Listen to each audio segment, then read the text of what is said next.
Nang dumating si Jesus sa kabilang ibayo, sa lupain ng mga Gadareno, sinalubong siya ng 2 lalaking galing sa libingan. Sila'y sinasaniban ng mga demonyo. Napakababagis nila kaya't walang mga ahas dumaan doon.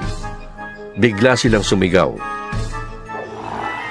Anong pakialam mo sa amin, anak ng Diyos? Naparito ka ba upang pahirapan kami kahit hindi pa panahon? Sa di kalayuan ay may malaking kawan ng mga baboy na nagsisikain. Nakiusap sa kanya ang mga demonyo. Kung palalayasin mo kami, hayaan mong pumasok kami sa mga baboy na yon. Sinabi ni Jesus, Sige, humayo kayo.